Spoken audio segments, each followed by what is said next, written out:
everybody. Can you hear me at the back? Can you hear me now? Excellent. Okay.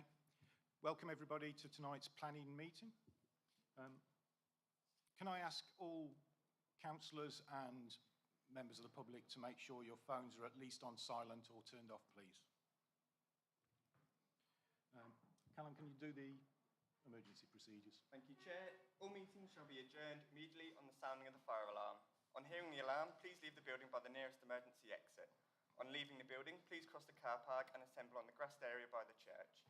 Please do not return to the building until you are told it is safe to do so by a council employee. Chair. Thank you. So we have a number of speakers for the first application. I'll call those out by name if you come to the microphone here, and then you've got 3 minutes each, a total of 9 minutes. And the applicant has also got 9 minutes. The protocol tonight will be that the officer will do an introduction of update and update. We'll have their reports and presentation. We'll then have the speakers. And members will, after each speaker, will be asked able to ask questions and clarification on what has been said. We will then go into the debate. I'll restate the recommendation that we're voting on. We'll have the vote either for, against, or abstain, and then state the decision. Can also make it clear for members of the public that if we have any disruption, I'll ask you twice to be quiet. If on the third time we don't, I'll be clearing the chamber of everybody except for unitary councillors. That's so that we can do the debate properly and get things sorted. Do we have any apologies?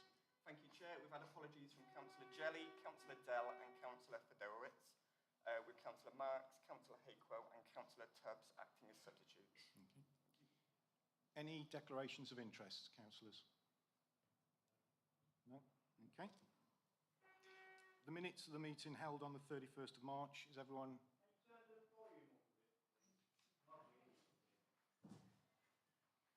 How's that? Right. Yeah. The minutes of the meeting on the 31st of March, is everyone happy?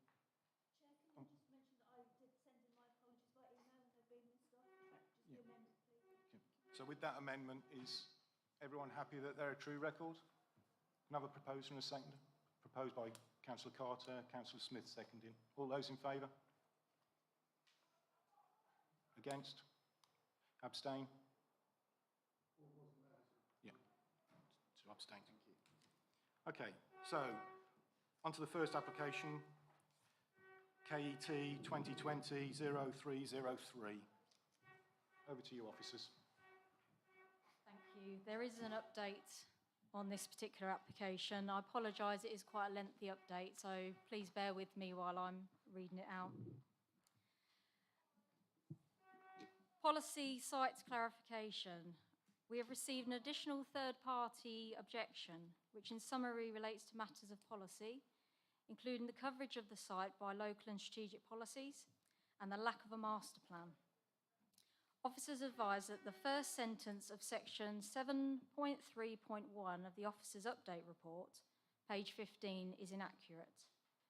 The majority of the site, approximately 91%, is covered by the JCS policy 36 allocation. However, the application site, as a proportion of the overall allocation, which is around 40 hectares, represents around 4% of it, which is relatively minimal. As the report states, the master plan is coming forward as part of a wider application for Kettering North. Approval of this current application will not prejudice that master plan or future development from being appropriately planned.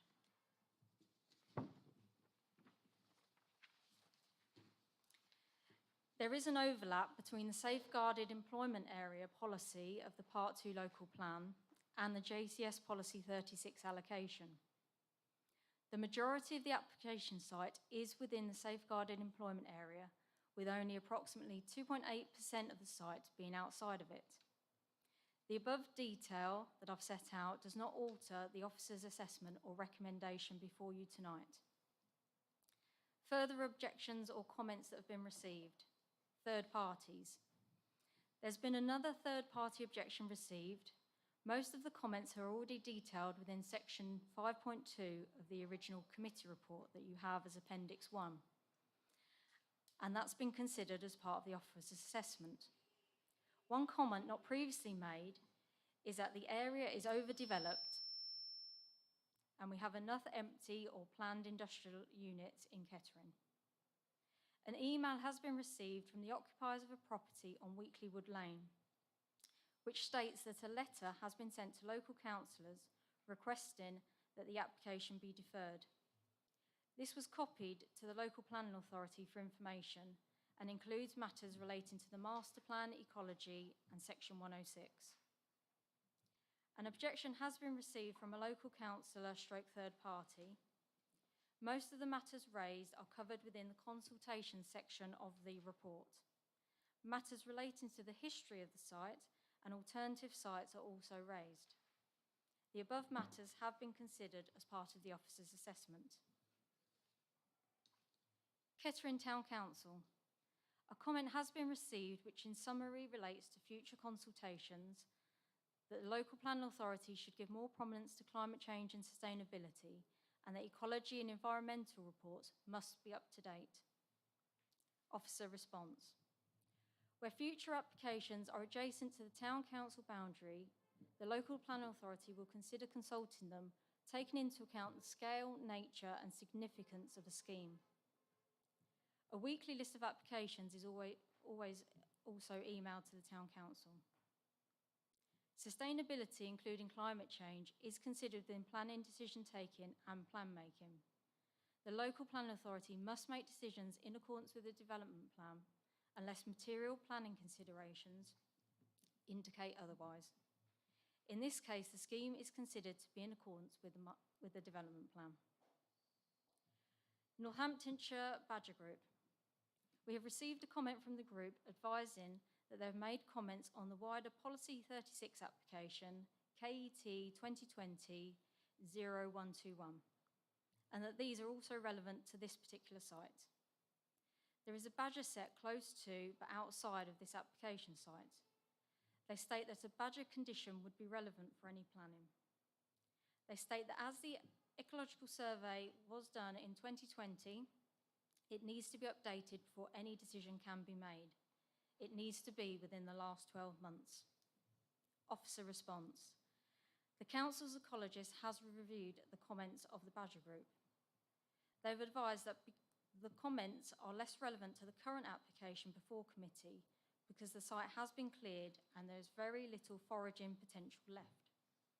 The latest ecology report was completed in September 2021 and so is within the last 12 months. It is, however, considered prudent to add a condition as follows.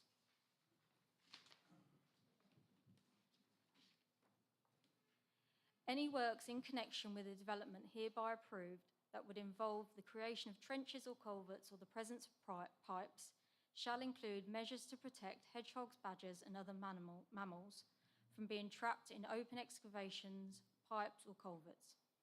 The measures shall include open trenches or pits shall incorporate sloping escape ramps, which may be achieved by edge profiling of trenches or excavations, or by using planks placed in them at the end of each working day. And B, all open pipework stored or laid shall be blanked off at the end of each working day. The development shall be carried out in complete accordance with the above mammal protection measures. That's the end of the update. Thank you.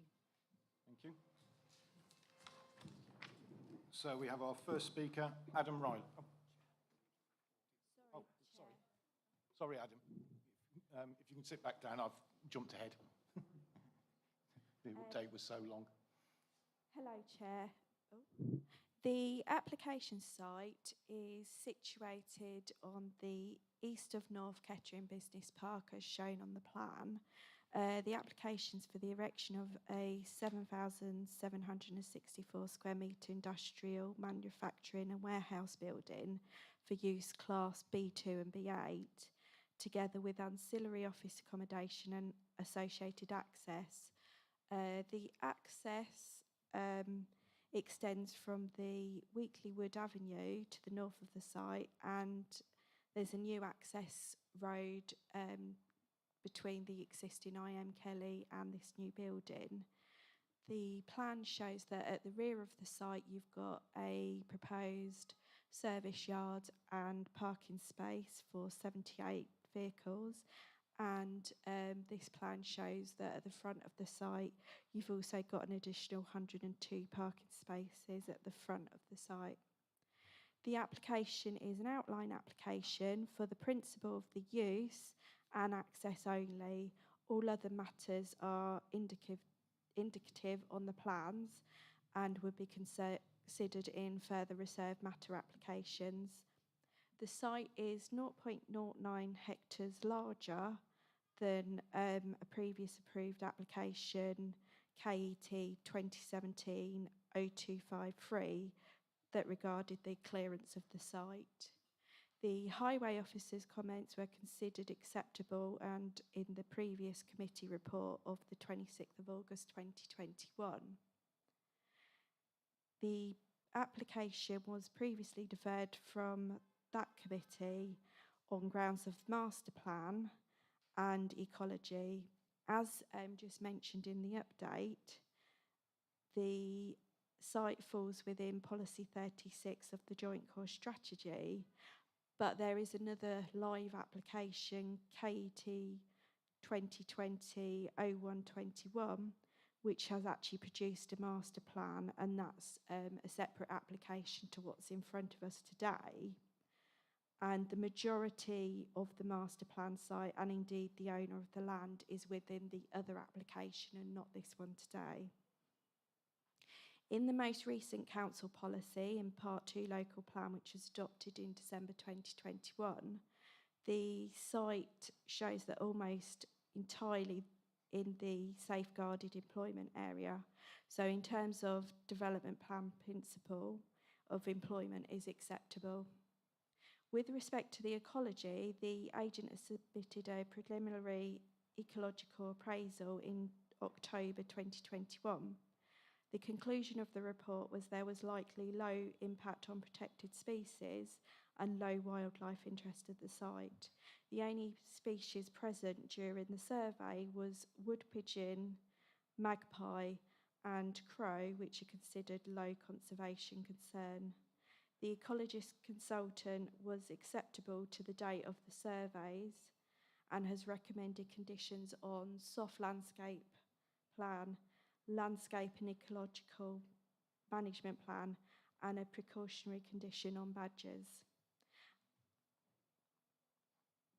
As you can see from the aerial and indeed photos taken from within the site recently, the site has been cleared under a previous approved application, KET 2017-0253, and it was that application that had a section 106 on landscaping and ecology mitigation, and that can't be revisited within this application because it's already been considered at the site.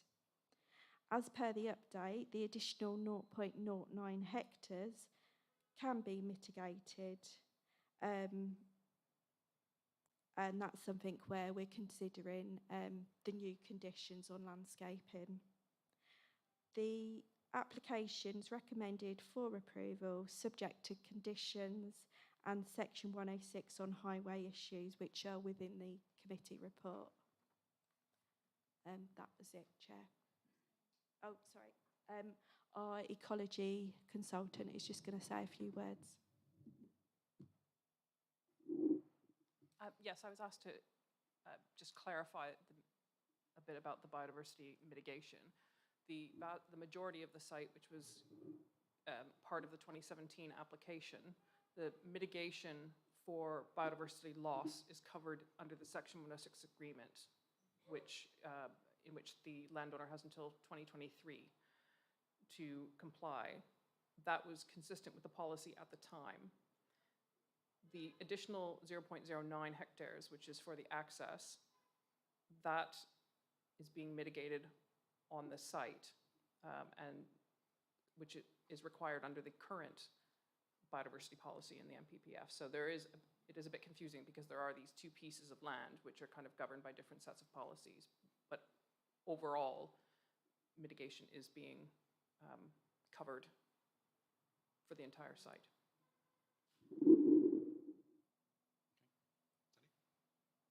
Okay, so Adam.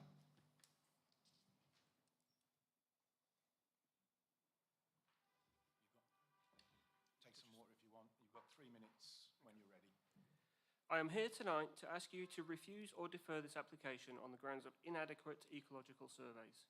On September 27, 2021, a preliminary ecological assessment was carried out, and having read the report, one could be forgiven for believing the site is nothing but a barren wasteland. Please note that no desktop survey or data search was carried out, so the PEA is based solely on the observations of the surveyor at that time and on that day. By its own admission, the survey was carried out late in the season when many of the signs being looked for would not be present. The PEA asserts many things. The boldest claim made is, with the absence of any ponds or other still water wetland features on the land itself, the site has no potential for breeding amphibians. There is in fact a large water scrape on site used by many wading birds and reptiles. Government guidance, as written in the report, states that two of the strongest indicators of the need to survey for great crested newts are 1, a pond on or near the site, even if it holds water only seasonally, and 2, sites with refuges such as piles of logs or rubble, grassland, scrub, woodland or hedgerows within 500 metres of a pond. This site meets all of these criteria. I myself have recorded 12 smooth newts on this site within the last 3 weeks, so it is definitely a habitat suitable for reptiles. I have many photographs of the newts which clearly record date, time and location if you would like to see them. The PEA survey recorded only 3 birds and claims that the site is of little ecological value to ground nesting birds, but having dismissed the water scrape and the value of a bare soil landscape, it doesn't take into account the value offered to wading birds such as little ringed plover and redshank, and to other birds such as linnet, meadow pipit, pied wagtail, skylark and kestrel. All of these have been recorded on site. 3 of these are amber listed, 2 of these are red listed and UK Biodiversity Action Plan priority birds. The survey states that since the site is dominated by bare ground and ephemeral vegetation, it was concluded that there was a very low potential for invertebrate assemblages. This flies in the face of advice on the gov.uk website that areas of bare soil, particularly close to pollen and nectar sources like flower-rich margins, should be encouraged. Far from barren landscapes, bare soil habitats are low in nutrients, which allows for small areas of rich grassland and scrub, with no dominant species providing a continuity of resources for insects and birds. The seeds of several of the plants found during the survey are important food sources for the red-listed linnet and other birds. These habitats are used by invertebrates to complete their life cycle. They provide nesting sites for solitary bees, wasps, ants, and beetles, and provide basking areas for butterflies and hunting ground for beetles. Finally, it is claimed that there will be a 10 to 12% net gain in biodiversity if the application is approved. I fail to see how this can be the case when the biodiversity baseline has been so skewed by an inaccurate PEA. Please refuse this application, or at the very least defer it until appropriate surveys have been undertaken. Thank you for your time. Thank you. Perfect.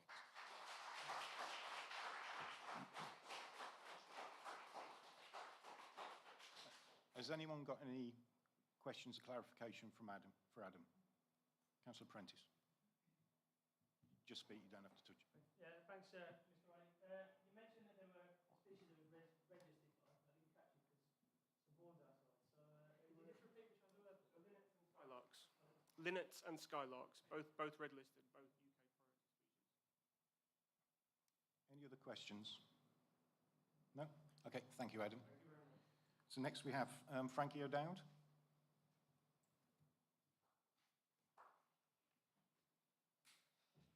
Help yourself to water. You've got 3 minutes when you're ready.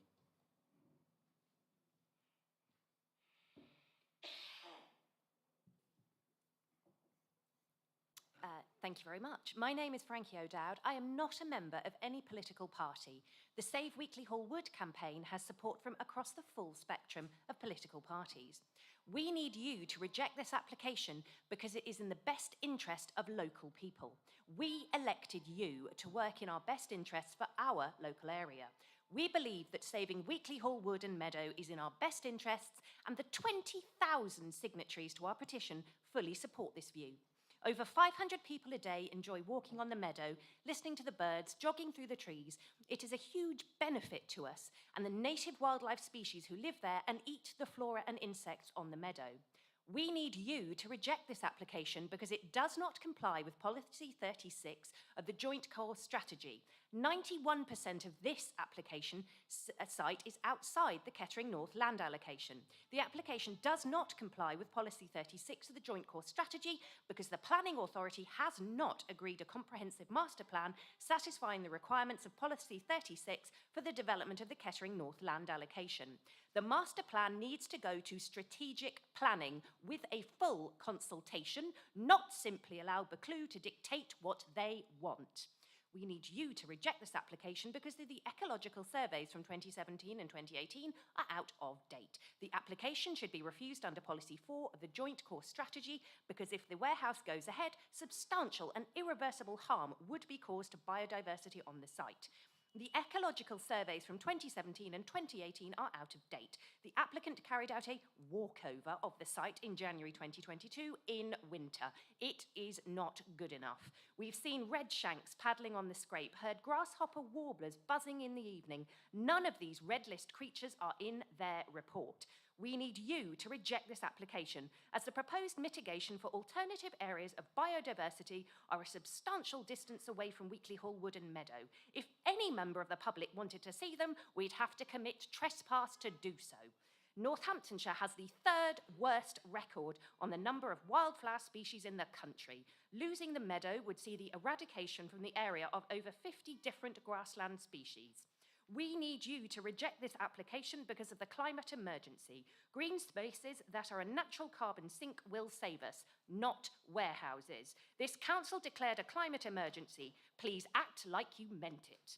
We need you to reject this application because the jobs they are talking about creating are nonsense. The figures they quote are based on out-of-date government statistics from 2015. There is no local pool of labour to fill any new jobs that might be created. It is well known that warehouse operators in Northamptonshire can only meet their labour count by shipping in out-of-area temps. We do not need more badly paying warehouse jobs for shipped-in workers. We need you to reject this application because we need you to stand up and be the good guys. We need you to stop the Duke of Buccleuch depriving local residents of their nearest wild space, just so horrible, ugly warehouses can be built on it. We need you to stand up for the people who elected Frankie, you. We need you to save Weekley Hall Wood. Frankie, can you just... Any questions or clarification? No? Okay, thank you, Frankie. John.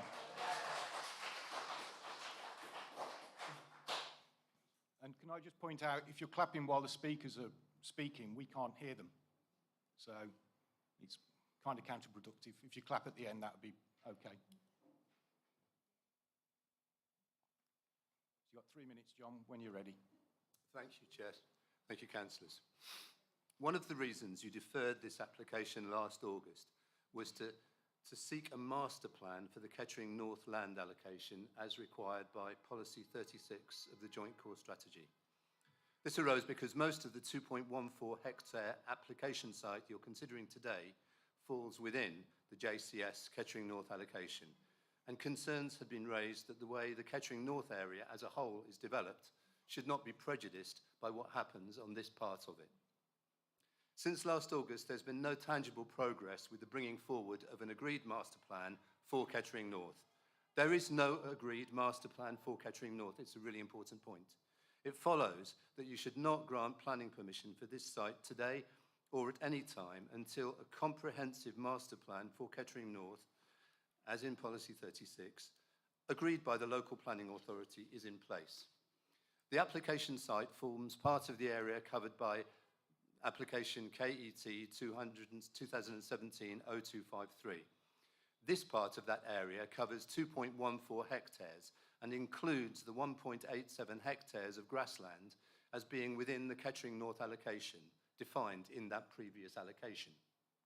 Together with the additional 0.09 hectares cited in the officer's report as within the Kettering North allocation, it follows that the total is 1.96 hectares, 92% of the 2.14 hectares in this application.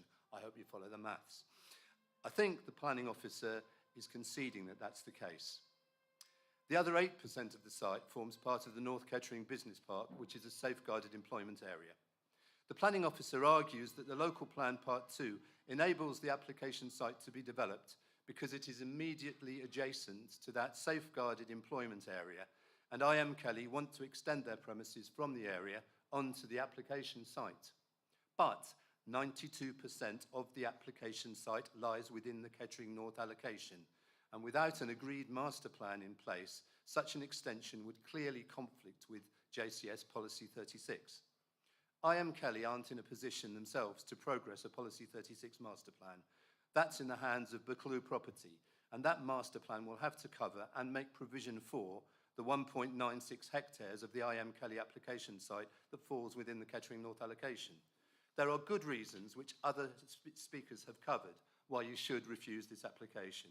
But if you decide not to refuse it, you must again defer it and only allow it back as and when a comprehensive master plan for Kettering North, agreed by the council following a proper democratic process and presumably through the Strategic Planning Committee, not through an area local planning committee.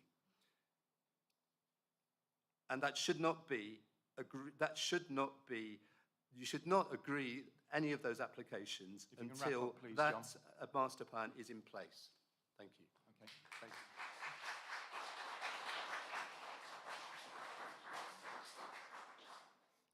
Questions or clarification? Councillor Hakewell. Just pointed towards you. It's already on. Testing. Hello, that's good. Thank you.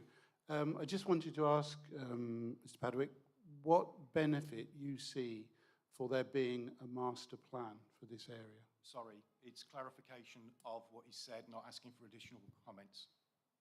Democracy at work, as ever, Chairman. I think it's perfectly reasonable to ask what the benefit is because it's core. No, I'm sorry. I've been told by legal we're not allowed to do that. Any other questions? No? Okay, thank you, John.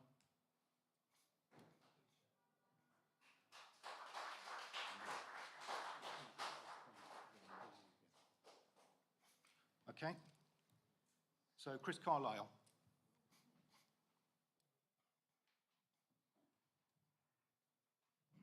And you help yourself to what you have 9 minutes, if you so wish.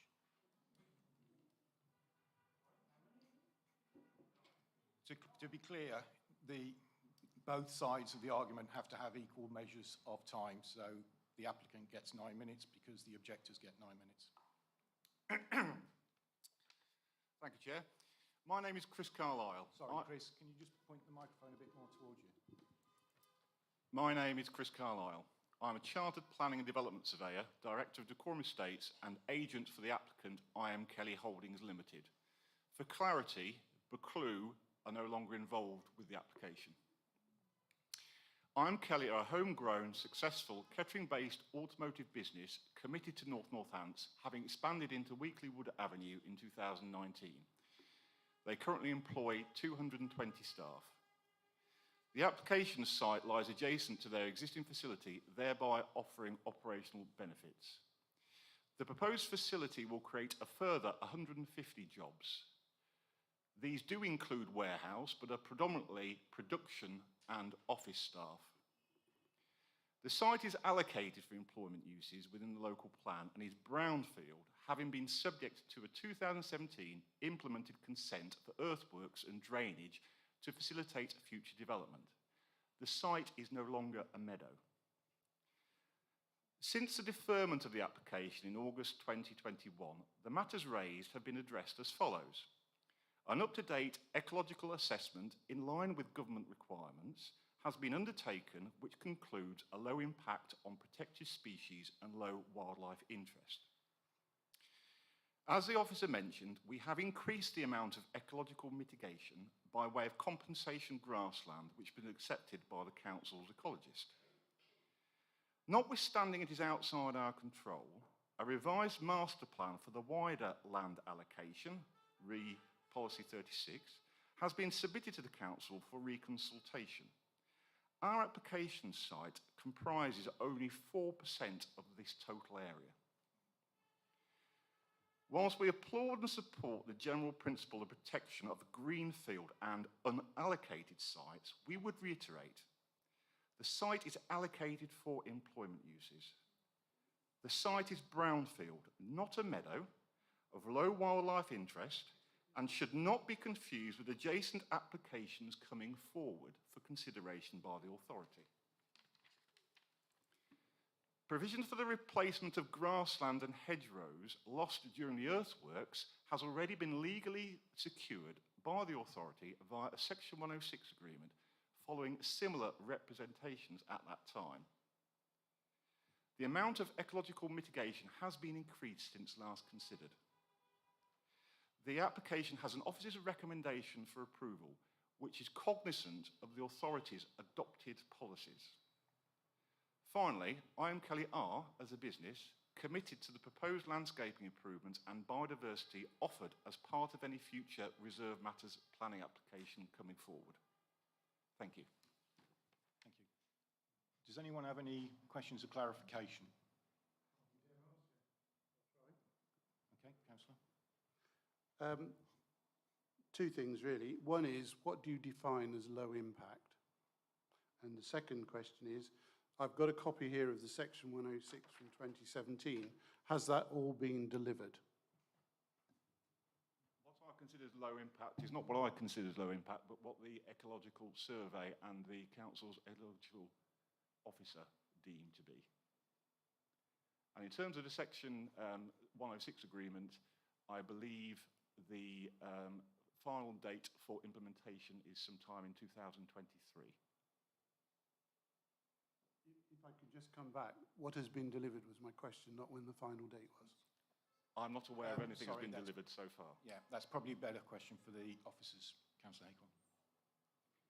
Okay, thank you. Okay, councillors. Sorry, I'm not taking any questions from the floor. Who wants to start? Councillor Prentice. Yeah, thank you, Chair. So the application was deferred previously for lack of a master plan. I'm a bit confused about, I haven't seen a master plan. I'm being advised there isn't a master plan. You know, can we have a bit of clarity on, the master plan currently is in consultation, but that's not a completed master plan. In terms of the master plan, that's coming forward as part of the wider application from Buccleuch, which is the KET 2020-121 application. And that covers the majority of that allocation in Policy 36. That's a separate application. That master plan's been submitted, it's out to reconsultation, but that's not been agreed by the local planning authority. And obviously that needs to go through a consultation process and would also need to go through strategic planning committee because it would hit the threshold for that particular committee rather than an area planning committee. So there's a master plan emerging, but that has not been agreed. So I just want to be clear on that. In terms of this particular application, so you've heard a lot about percentages and what's covered by what. So it might be worth us just clarifying in terms of the policy position while we're talking about the master plan, if that's okay. So in terms of the site, we've said 91% of the site is within that JCS policy 36 allocation. The site is also covered by the safeguarded employment land policy in the let me get it right, in the Part 2 local plan as well. So it's covered by both policies. But this site represents 4% of the wider allocation for Policy 36. So just wanted to clarify that while we're talking about, obviously, the policy situation. Officers consider that it's not enforceable or reasonable to ask this particular applicant to produce a master plan for the wider Policy 36 allocation when they have no control over the wider land ownership and their site represents 4% of that allocation. So that is the position in terms of the master plan, and I hope that's clear enough. Anyone else got any questions, comments?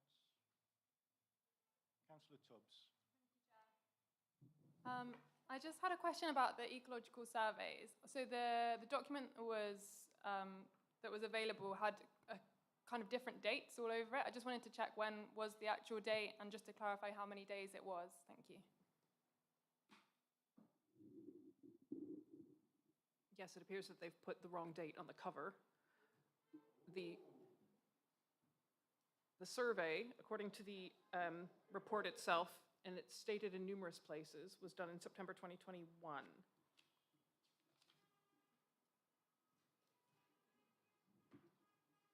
The October 2020, I expect that it was submitted to their client in October 2021, but I couldn't say for sure. But it does repeatedly say within the document itself that the field survey was carried out in September 2021. It was for 1 day, and that's entirely normal for a site like this. Thank you. Councillor Haycall. Just a number of questions again. Is the master plan you're describing the one that was sent to us at 10:58 today? That's correct. 10:58 today when councillors I would have- just, sorry. I thought you'd finished speaking, apologies. I got my answer, so I was happy with that. Councillors who have a job, you know, a 50-page master plan sent at 10:58 this morning is just not acceptable. And process is the absolute only winner on a night of any planning application, because there'll always be someone who's happy and someone who's sad with the outcome.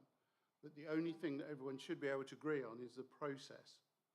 So that really disappoints me. In all the years I've been on planning in the past, I was always told you discuss a planning application on its own merits and in isolation. You do not have planning applications, certainly, which are predicated on another application which is coming forward, or indeed on a master plan which is non-existent. Now, just like to ask, when did the council first know that a master plan should have been prepared and gone through consultation into some form of strategic committee? When did we first know that was necessary? In terms of the plan application for the wider Peclu allocation, that's the one that's obviously submitted the master plan. Is that what you're asking in terms of the application, or? I think I know the answer. When did the joint core strategy get approved? In 2016. So my point there, Chairman, is that since 2016, the previous authority, Kettering Borough Council, and we pick up all the legalities of that into Northamptonshire, have known for 6 years that a master plan was necessary. It was in Policy 36. So until that plan is produced, I absolutely think from a consistency point of view, and my colleague also asked about the master plan, that was the definitive reason that we deferred last time, the absolute definitive reason. So I'm still finding it very difficult, because I would be showing myself to be completely inconsistent with the previous meeting I attended, saying defer in advance of master plan. Nothing has shown forward today that we are any closer to that master plan. And the master plan to me is the glue that should bring community and planning and applicant together. So we've known for 6 years that a master plan was necessary. We know what to do, consult, and it's strategic. Therefore, I can see no change in circumstances, not least of which the ecological survey took place last November for a day. I don't believe that is really material to what we're talking about here. I've got more, but I assume all those quiet councillors to my right will want to speak as well. Anyone else?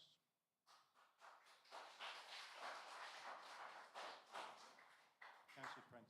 Yeah, thank you, Chair. I hate to labour the point on the master plan, but, you know, like Councillor Hopewell advises, we deferred last time for lack of a master plan. You're telling me now that we don't particularly need to take it into consideration, but at the same time, it was felt necessary to send it to us at 11 o'clock this morning. So I am very concerned about the master plan. In terms of Or lack of. In terms of the consultation on the master plan, that's underway as part of that plan application, and that was carried out. I haven't got the date, but that was done before today. Officers were requested to send the link to that particular master plan to all members to be helpful to indicate where that was. But that consultation is already underway.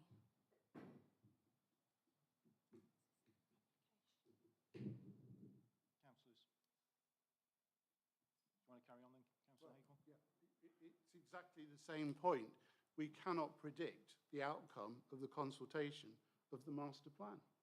We have no clue what will happen or what, in fact, the community and other people who are interested, including I.M. Kelly, might want to put into that.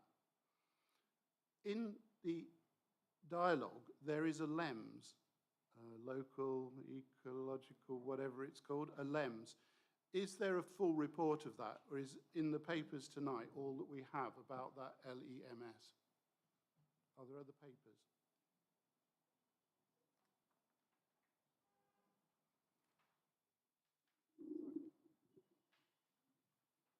Sorry, Councillor, do you mean the LEMP, Could well be.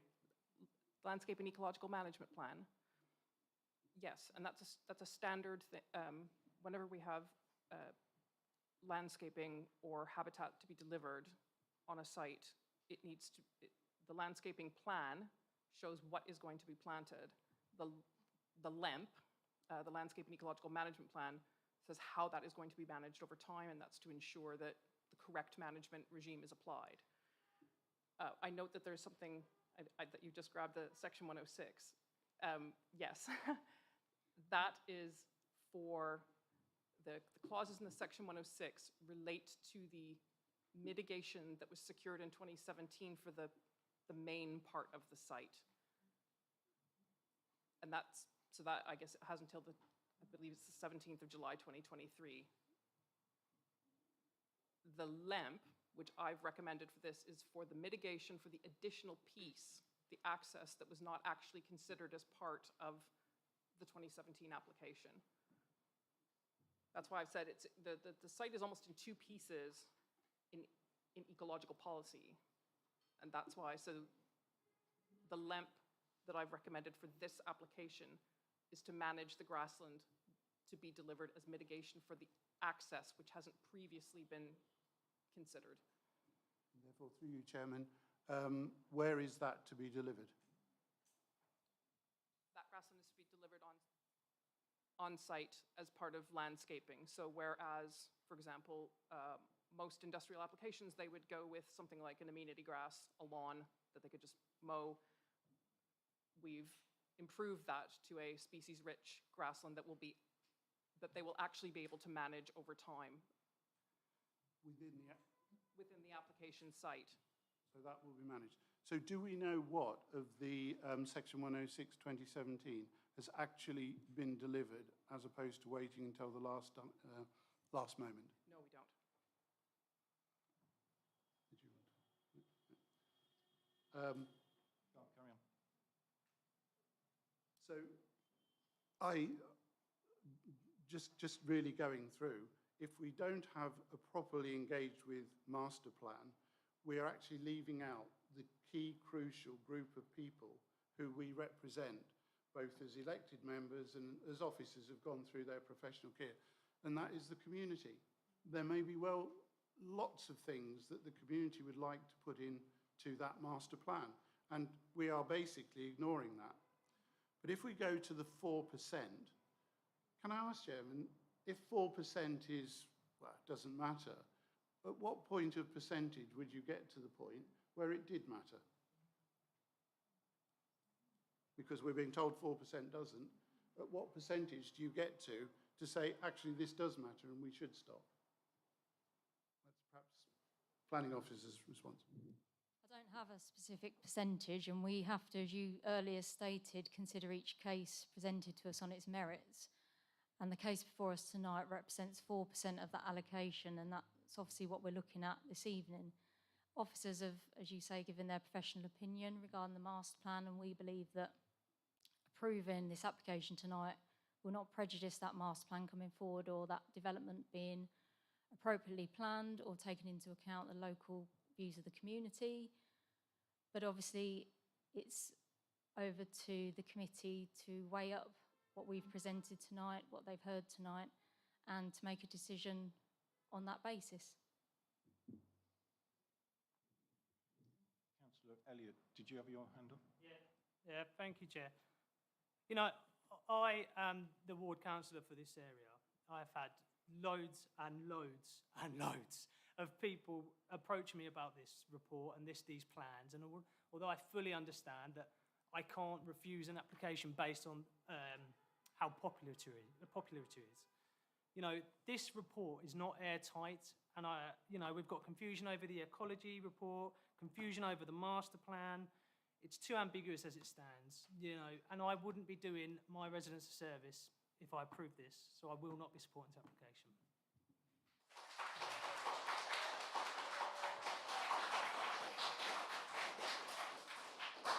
Councillor Tubbs.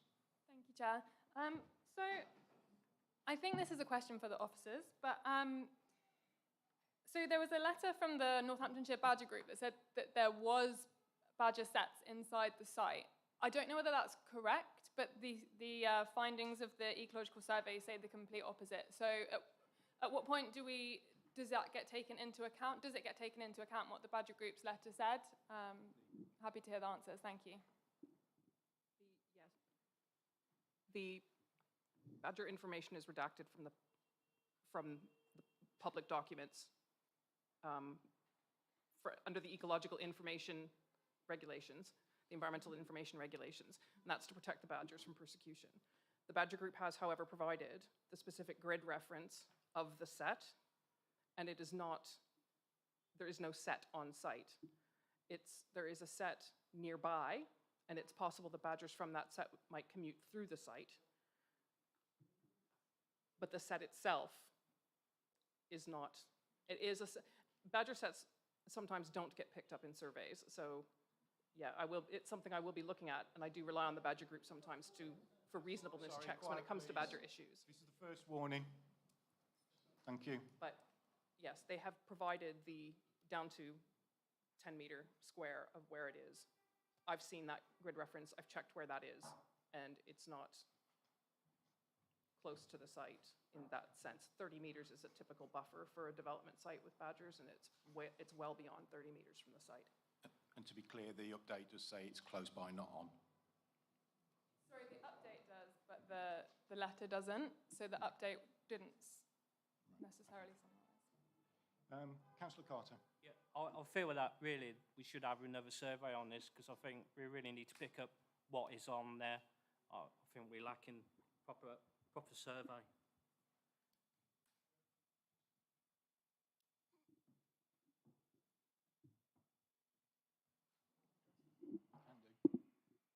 The survey was done by qualified ecologists. It was a representative amount of effort went into it for considering it was a cleared site. It was done at a suboptimal time of year in that it was done at the end of September, but that for some habitat, that doesn't make any difference for some habitats. If you go out and survey a cricket pitch in October, if you go back in June, you're not going to find a species-rich meadow. So some habitats, like a cleared site, there's no particular reason in planning or ecological terms or according to any of the guidance to require an updated survey. The survey was conducted by qualified individuals. It's still within the timelines as set out in the British Standard and other industry guidance. There was no particular reason to ask for an update. Sorry, quiet, please. But the problem is that you do it at that time of year, you've got different times of year, you've got different, same again with the badgers, the birds, you've got different times. There should be more different times as well in the seasons. And I think a day is not long enough.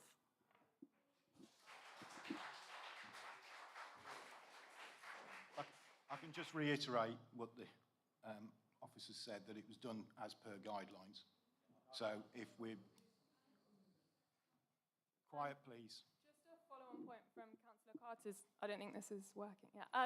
On the front cover of the ecological survey, it said preliminary survey. Was that a mistake as well, or was that as it was meant to be? It's called it's called a preliminary ecological appraisal, which is a survey of the general habitats and the potential for protected species. If a site requires surveys for particular protected species, then those species reports, together with the habitat survey, collectively make an ecological impact assessment. And these are all set out by the Chartered Institute for Ecology and Environmental Management as to what those should contain. So a PEA is a basic survey. Had the surveying ecologists determined that there was a requirement for species surveys, those would have been added to the PEA to create the ecological impact assessment. Councillors. Councillor Hakewell.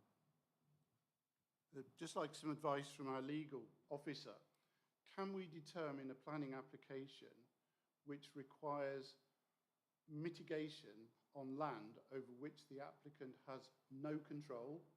And can we determine a planning application based on the hope that a master plan will mitigate? Or are we determining this application on its own in its entirety?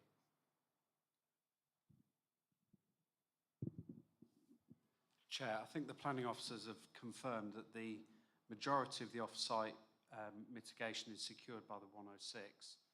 The additional mitigation that's required for the access will be delivered on site. And the officers have already commented on the master plan, which relates to a different application, not this application. So may I ask through you, Chairman, why are we talking about a master plan that belongs to another application tonight? Because the members of the committee have asked about that master plan. No, but we've heard from officer colleagues, through you, Chairman, we've heard that that is giving us hope for this application. We should not be talking about it. Chairman, I've heard some of the other colleagues, and some colleagues have not yet spoken, obviously. But from my own point of view, I see absolutely nothing tonight that says anything's happened since last August to make myself change my opinion. And my opinion then was that it should be deferred, either refused or deferred. At that time in August, another colleague on the council not threatened, but made the point that if we did defer it, the applicant would go to appeal and be successful, and we would lose money on that. That's August, September, October, through until now. The applicant clearly hasn't, so doesn't feel to be in a position of safety on that, of going to appeal.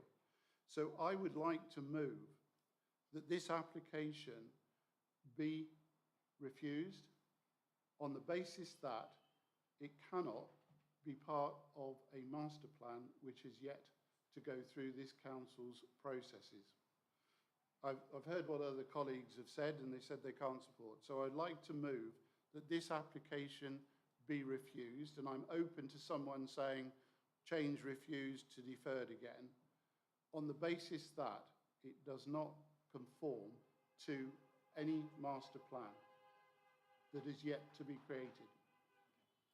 Before anyone I so move. Yeah, thank you, Councillor Hayward. Before anyone seconds that, those who haven't spoken, do you wish to speak? No? Is there any other comments? No? So we have a proposal. Is there? Yeah, I was just checking it was okay with you. Yeah. Have the officers got any comments before I ask for a seconder? I don't think there's much to add in terms of obviously what we've already said about the policy situation, that there are two policies covering this particular site. It is covered, 91% of it is covered by the JCS allocation policy, but it is also covered by the policy in your Part 2 local plan for safeguarded employment use. So therefore, in principle, an employment use is acceptable on this site. And tonight, the application is for the principal, an outline application with access. And officers, in our professional opinion, have obviously put the policy position forward that it's acceptable. And in terms of access, the local highways authority have looked at this and also find that acceptable. So our professional view to you is that there is no sustainable reason to refuse the application.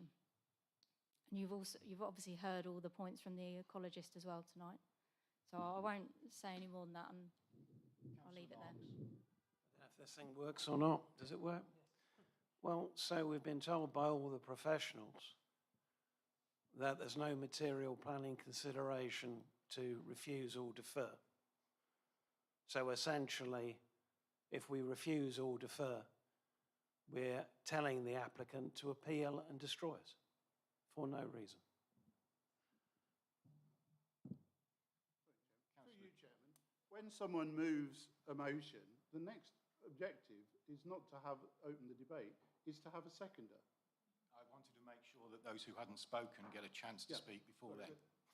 And the officer is just making clarification. I have moved. Yes, If a seconder wishes to change refuse to deferred, that's fine. But I just think we should waiting ask for you for a to start seconder. before I ask for a seconder. Yeah, but that should have come a long time ago. Do we have a seconder for the proposal? I prefer that we deferred it.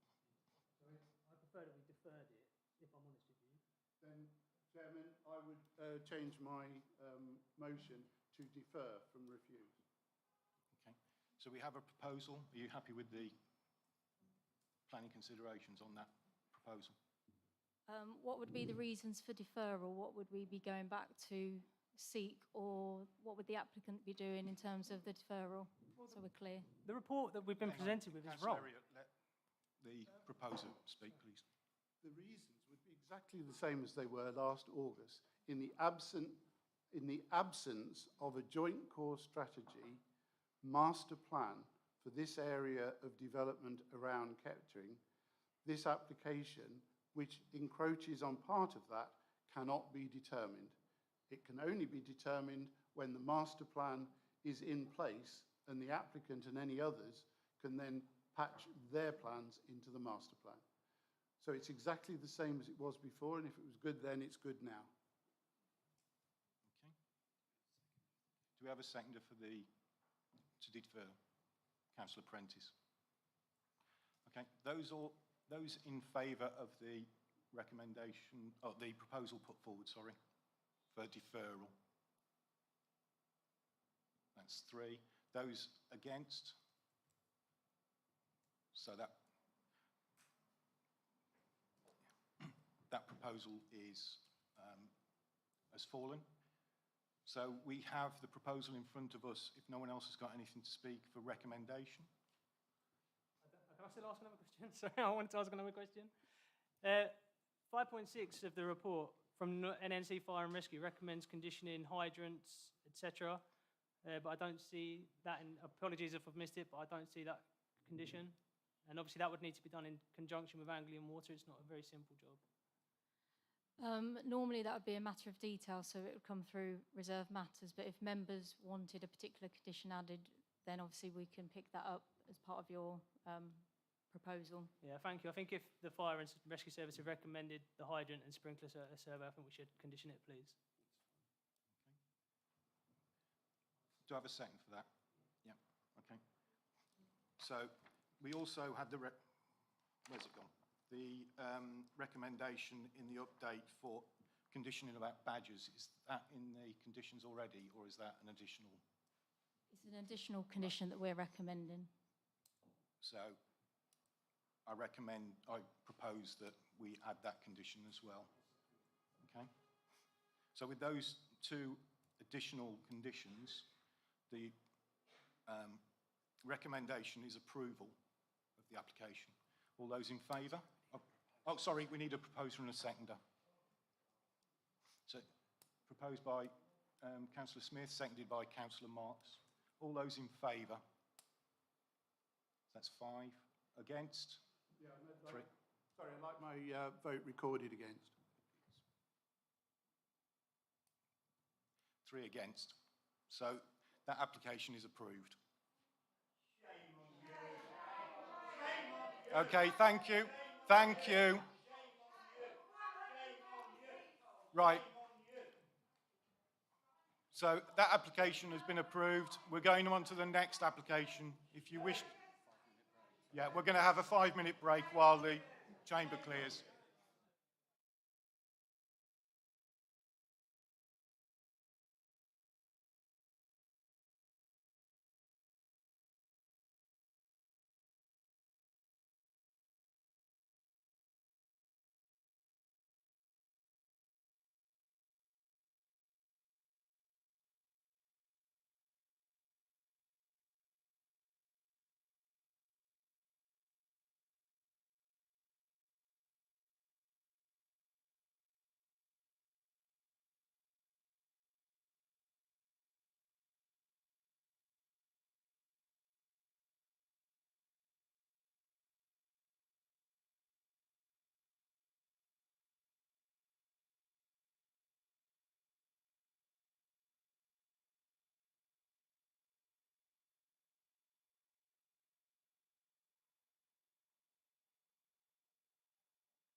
Oh, it's gone quiet.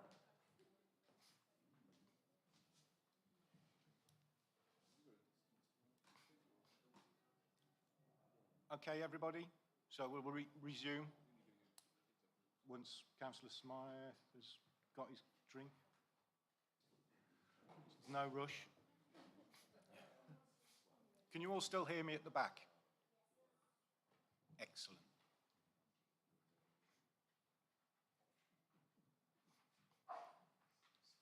Okay. Application at Spring Cottage, 18 Genton Road in Grafton Underwood. It's an application for a 1.5-storey rear extension, windows in the side elevations, and also a roof light to the front, and also an outbuilding to the property. So this is the application site itself, set to the north-west of Grafton Underwood Village on Geddington Road. There's a better plan. So that shows the linear form of the existing house there, and to the northwest, the area where the outbuilding is proposed, a simple detached property, building even, not property.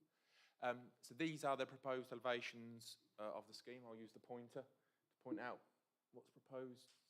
So we've got the existing front elevation of the building here, with the insertion of a single conservation roof light to serve the first floor bathroom. And then to the rear, we've got this linear 1.5-storey extension which runs along the back of the property, which is glazed on this southeast elevation and stone treatment on the other side. On either side of the property, there are additional windows proposed at first floor. So there's a window here and a window there that are proposed. They're secondary windows to the bedrooms. As is noted in the officer report, those windows could be inserted without planning permission if they were to be obscure glazed and non-opening below 1.7 metres. In this instance, given that there's no neighbouring properties, these are plain clear windows and opening, and that therefore it's something that needs permission, but the actual insertion of the windows itself wouldn't need permission. And that's obviously a comment that's been raised by the parish council, their concerns about that insertion of the windows. So we've got a simple sort of linear form to the building. It's set within the conservation area, so there would be glimpsed views on approaches from Geddington Road from the east and west of the side primarily of the extension, but it provides a simple form which mirrors that of the existing property. The roof pitch is consistent with the existing property. There's use of high quality materials which is conditioned, so we've got stone on a number of the elevations and then a glazed element to that southeast elevation. The other benefit of the proposal is that it will remove an existing unsympathetic 1960s single-storey extension to the rear, which I'll show in the photographs. This is the outbuilding that's proposed. This was picked up during the course of the application. Because the site's located within the conservation area, any outbuilding between the side elevation and the curtilage of the property needs planning permission. It's an outbuilding which would replace a previous outbuildings in that location which burnt down. I've also got a photograph at the end which shows you a street view of the existing or the pre-existing outbuilding in that location. So this is the property itself. As you can note, a property of some quality, stone detailed. So this is looking at the front. That's looking to the southeast, back along Geddington Road, back towards the heart of the village itself. And then looking the other way, with obviously Geddington to the right down the road. This is the area where the outbuilding would go behind those vehicles. This is the rear of the property as existing here. Described in the officer report is the simple but potentially not very sympathetic 1960s single-storey extension, which would be removed through this proposal. So given that it's in a conservation area and the quality of what's proposed, that's considered to be an improvement in the areas as well. And that's the existing side elevations. That would be the elevation that would have that glazed treatment and the addition of the window in the gable end there. and that's the other side there. So that would be the side of the property facing towards Geddington itself, with the insertion of the window and the stone treatment on the extension there. Just to point out that those pre-existing roof lights on the property there, conservation roof lights, we call them conservation roof lights because they're very low in profile, so sit virtually flush with the roof plane, and it's conditioned that the single roof light proposed for the front of the building would mirror that treatment. And this is the area where the outbuilding is proposed, so that's the area to the sort of northwest of the site. And that's the final images of May 2009 Google Street View image, which shows an outbuilding and shed structure which were previous in that location in the historic past. You'll see that there's concerns raised by the parish council, particularly about the character and appearance of the proposal. I hope I've covered most of those points during the presentation. Officers consider that it's a proposal that is consistent with the built form there, is of a quality that respects the quality of the village itself, but also that it's located within a conservation area. It's recommended for approval subject to those conditions in the report. Thank you, Chair. Okay. Councillors, any comments? Councillor Tubbs. Thank you, Chair. I just had a question of clarification about the glazing. What is the glazing on the side of the property? What does that mean? Was that the question in relation to the permitted for development that I was talking about? It was on that when you were showing the end of the property. Yeah, so this element, this side of the extension is primarily glazed. You can see here, so there's going to be glass. As in glass? That's right, glass elevation there, whereas the other side of the extension on the southwest elevation, just trying to get the right elevation, is stone treatment. Right. So it lets the light in one side, but obviously that some of the comments were about being able to see that glazing from the road, which is obviously located in the conservation area. Sorry, Councillor Marks first and then Councillor Hayes. I mean, I know that village fairly well. It looks like a very good application, was my comment. Councillor Hayes. I mean, a really clear and concise report. I know these things need to come to us if there is an objection. I think the officer's given a very clear report, and the disappearance of that flat roof is not going to be mourned in any way. I'm also assuming, and you'll know, Chairman, is that a 60-mile-an-hour stretch or a 40? It's inside the 30 just. Okay. It's just it's right on the boundary of the 30 miles an hour. So in reality, cars will be driving past it, and if they're actually gawping at the glazing, then they're in trouble anyway. So I would move that it is approved. It looks like a nice plan and it enhances the house, and I don't think there's any great wider disbenefit, so I would move that it's approved. Okay. Before we go to the vote, has everybody had a say that wanted to have a say? Yeah, okay, so we've got a proposal by Councillor Hakewell and seconded by Councillor Marks that we approve as per the recommendation. All those in favour? That's unanimous. Thank you. So that application is approved. It is very sympathetic to the area, to be honest. Yeah, excellent. Look forward to seeing it next time I drive past. Okay. Any delegated officer reports? No report, Chair. Okay. Any exempt items? No exempt items, Okay. Chair. With that in mind, I declare the meeting closed. Thank you, everybody.